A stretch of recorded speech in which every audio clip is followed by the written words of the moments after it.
When I'm visiting Queensland's far north, I like to use Cairns as a base for my fishing adventures.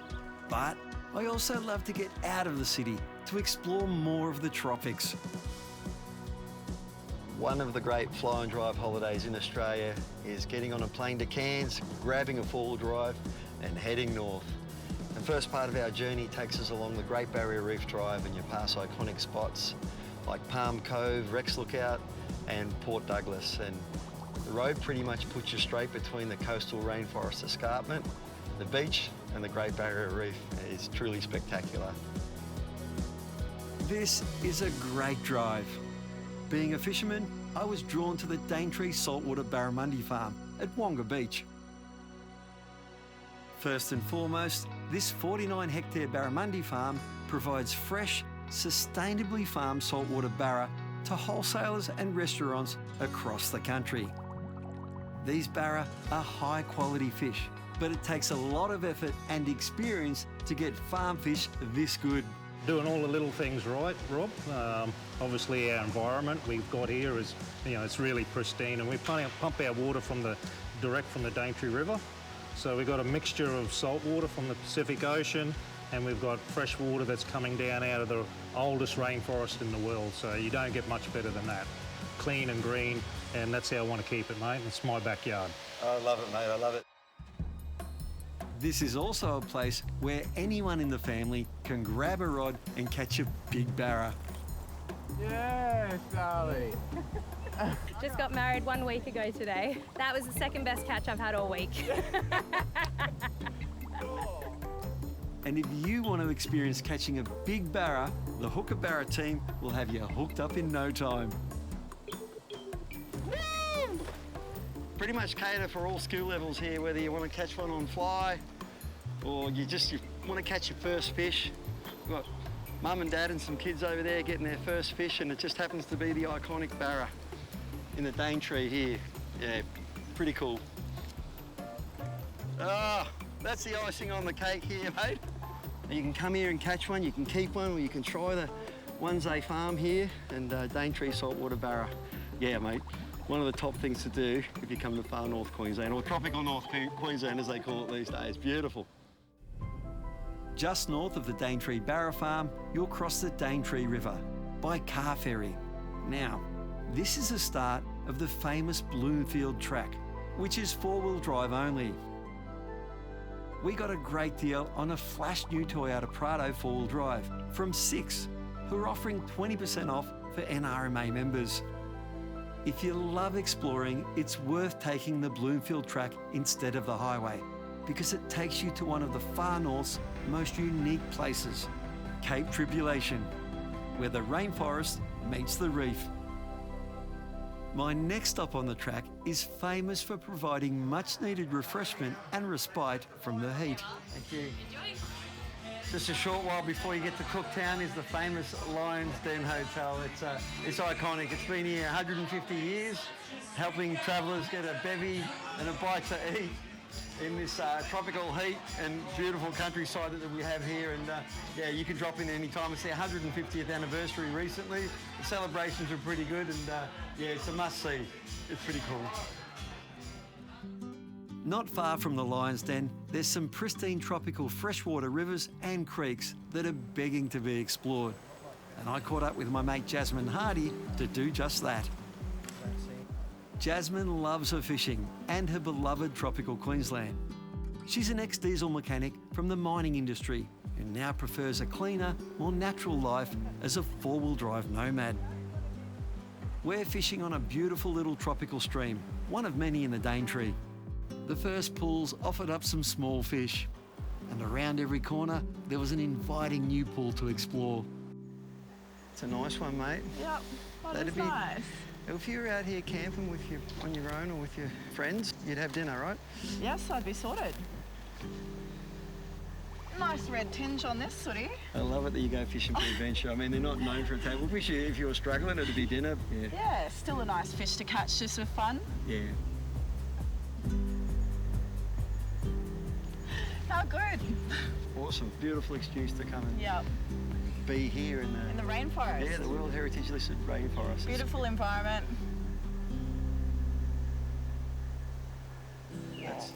Yes. Oh, wow, that's a bit... Oh, yes, go Jazz.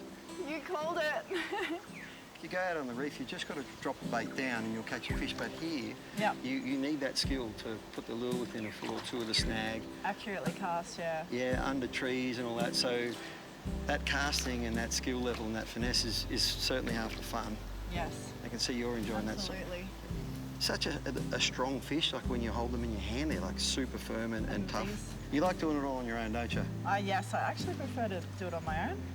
It's your lucky day, little fella. What are your other hobbies amongst fishing, getting out?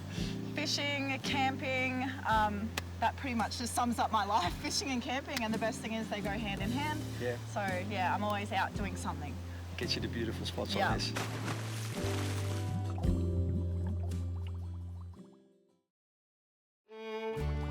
Cooktown is famously named after Captain James Cook, who was marooned there for 48 days in 1770, while his ship was under repair. One of the greatest cartographers and explorers of all time, and he had to land here, in this protected little cove on the Endeavour River. And look, the fishing's great here now. Can you imagine what it was like back then? Wow.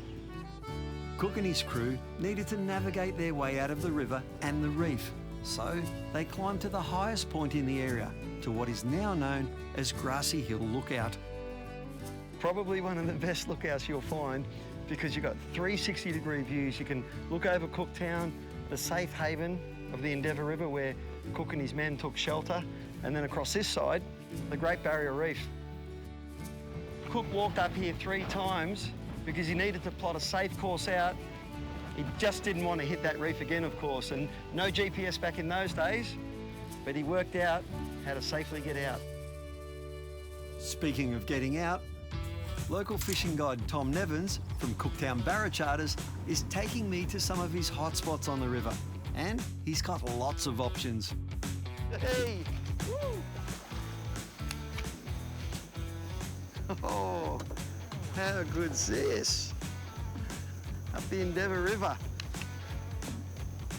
Catching barramundi on live bait, it's a lot of fun. And here, normally you don't want them to jump, but here, getting them up to the top quick because it's littered with timber down there. And we don't want them to get around that. Even with 80-pound leader there and 50-pound braid, they make short work of that if you get a big one, especially around that. So here we go. Oh, here we go. My sinkers ran right up the line. That's how quick they hit it. It's 2 metres a leader there. And before you know it, he's shot off and got that. He's hooked pretty well. I reckon I got him, Thomas. Famous last word, says Thomas. Whoop, here we go. Beautiful barramundi. It's got a little bit of freshwater colour in him there. It's not quite too sort of yellow around the fins, but a barramundi, wherever you catch them, especially in a beautiful place like this, very special fish. That was a good little barra. Oh, I'm starting to like it here, mate. It's getting there. You're our longest serving guide here in Cooktown, mate. Still here, mate, yep. And you've got options. Yeah, so normally I do the reef if it's calm, or up the river. Yeah. 90% of the year, because it's windy in Cooktown like it is now. Yeah. So we fish the river. I wish all my guide mates did that. He's got the big boat for the ocean, a little boat for the river. That's perfect, mate. That means you've got a few days up here, you're going to get a good fish. That's it, we go chase everything, mate, from, grunter, barra, jacks, finger mark, trevally, queenfish in the river. Yeah. And then we go at the front chasing our big nanny guy, Spanish, trout and the whole lot. And everything else that lives out on the Great Barrier Reef. That's cool as. Tom knows how to find good fish and will try whatever fishing style suits the conditions. It's a lot of fun live baiting, It is. Yeah, when a place like this, and look how windy it is. Again, you're just crazy. Going down on too deep on those snacks. Geez, whatever, it's got a lot of fight, but... Big queenie, I think, mate. Is it? Yeah, big queenie. There you go. You got to be happy with that. On the day when you couldn't be out on the Great Barrier Reef, you're still catching big silver fish. Yeah. Beautiful queenie. Good fun. You said we might get a queenie or a trevally, and there you go. Cooktown, tropical North Queensland, full of surprises.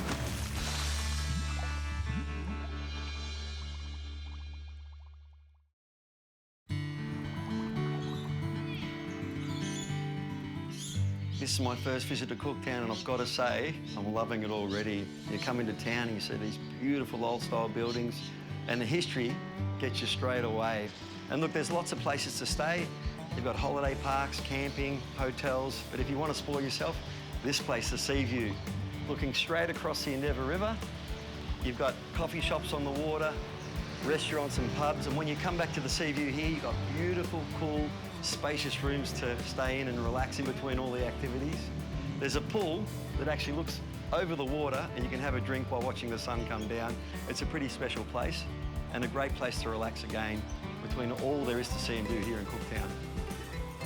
Not far from the Sea View, I found some cool respite from the hot sun at the Cooktown Botanical Gardens. A special place, complete with its own art gallery, housing Indigenous and historical artefacts. And you'll find even more intriguing local history just around the corner at the Cooktown Museum. Back on the river, and Tom has taken us deep into the mangroves. Now, that's what we came for, like the jacks here in the river. Their natural thing is once they get to a certain size to go out. So he's about, what, the average size, Tom? Yeah, his average size would be about 35, he'd be just legal. You know, they're a top eating fish, and you've pulled him out of that cover. We've got pretty heavy gear here. They grow fast and they're true predators. Often the eye will watch you getting ready to bite you. They've got dog-like teeth there and they'll have a proper crack at you. There you go, fella. We were getting bites, but I wanted to crank things up a little with some burley. Sometimes you've got to give the fish a little bit more incentive, and cubed up the tweed pilly in there. And look, however you can keep the pilly on is how you should hook it. So I've gone through the tail, one side of the backbone out the other, so it gets a bit more grip.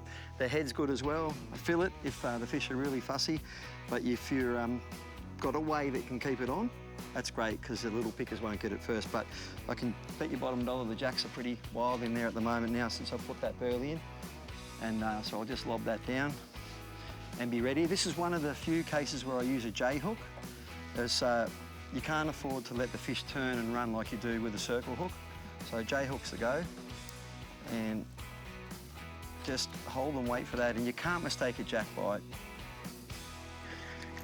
Oh yeah! So this is exactly like fishing for the biggest brim. I've got jacks living under my jetty at home. And beautiful jack. And you cube them up. They went slow for a bit. We just cubed them up with the tweed pillies and float it down, let them get hungry, let them come out. And it's a good way to catch them because you can sort of draw them out from the snags a bit. You know, I've got pets these back home and they very rarely catch them on lures, even in remote places. Look at that guy there. Look at the teeth on him. See? There. Like, they get bigger in here as well. Just goes to show. Even though they're predators and they will attack lures, they just can't resist when you cube them up. Just savage teeth. In fact, some of them even have overhanging teeth like a vampire. And that's just so they can pin that bait quickly. And it just suits their mode of attack. You know, grab something, race away with it, away from everything else, and then eat it later. Here you go, fella.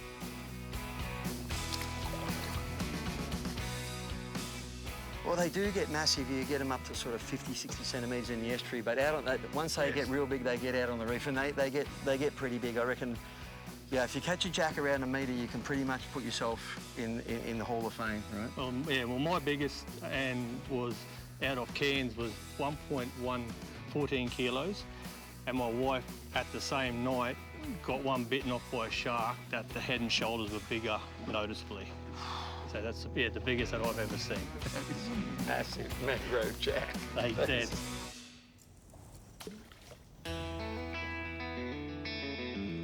Well, that's a bit better.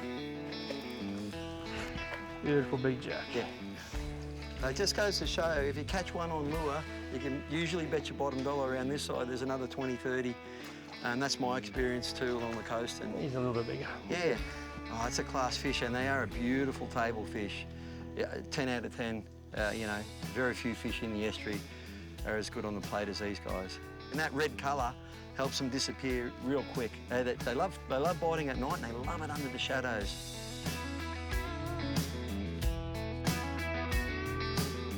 We left the jacks biting because Tom had plenty to show us further upriver.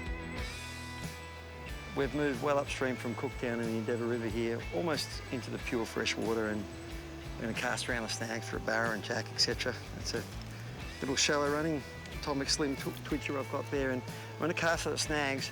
There's snags and then there's snags. This one here is just a perfect real estate. It runs out from the shallows right into the deep, so it gives the fish the opportunity to transition from deep water to shallow water as they want and still have cover.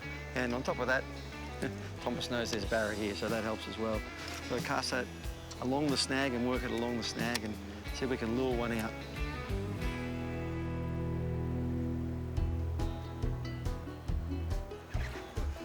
Yeah. All right. You know what? This is not a big barramundi, but look at the difference in colour. You get up here into that rainforest water coming out. It's almost like a red tinge to them. Look at it.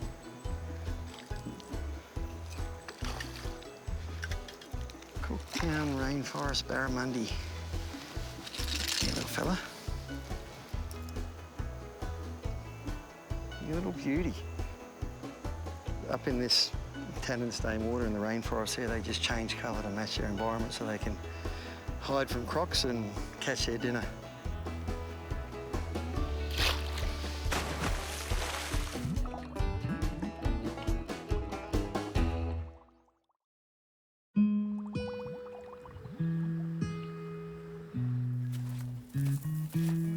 Well, the scenery's changed again. We're about an hour and a half drive inland from Cooktown and we're on the Palmer River.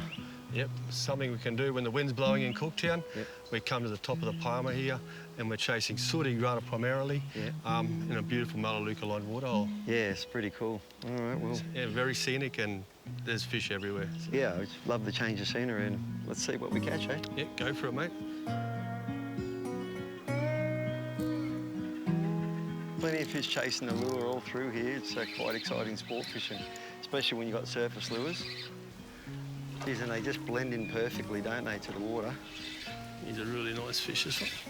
No crocs here, or freshwater ones, but just freshies, mate. You can actually swim here. Yeah, beautiful swimming, eh?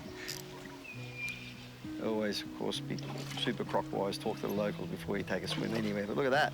He's a scrappy little fighter. For this area, he's a really good sooty. Is he? Yeah.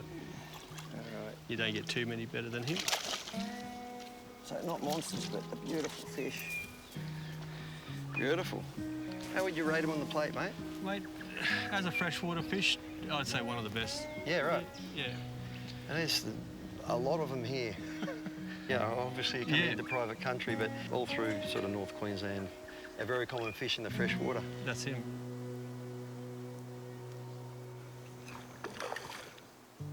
We were fishing really light, working surface lures slowly across the water. Beautiful work. You caught an archerfish, mate. There you go. Oh, these guys are cool too. These are the ones that squirt a fountain of water, and I've got a stickfish too there as well. We'll hold on to that. They squirt the water up through their snout and knock the bug off the tree. They'd be edible, right? Yes. Yeah. Yeah, very bony fish. Yeah. Edible, but very bony.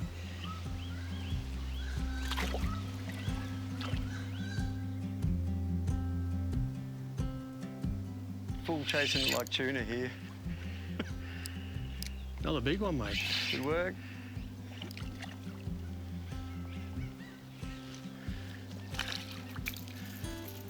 He's a nice one. Beautiful green in his face. Yeah, yeah. Everything you catch here has got a bit of fight in it. This is a spangled Another species. perch. Yeah. And it's a little spangled perch. get them all along the Queensland coast, but they're another strong, solid fish. And as a freshwater fish, would be your best eating in North Queensland. There you go. They don't grow very big, but they're scrappy, all right. They look like a little trout. Yeah, he's got little brown spots on him, eh? Like a brown trout. A hardy fish too.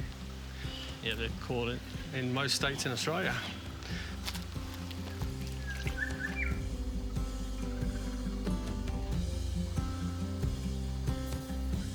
Got him. Look at the backdrop. Location, isn't it? Beautiful crystal clear water, lots of fish.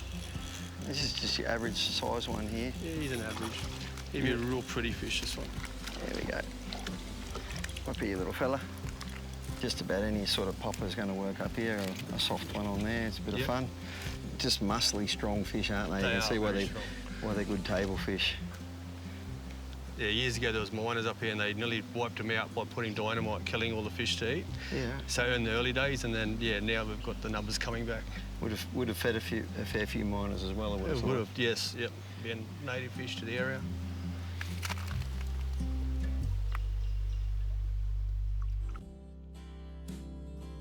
The Palmer River is of course just another option in Tom's Cooktown repertoire. The fishing's been great and we didn't even get out to the reef at all.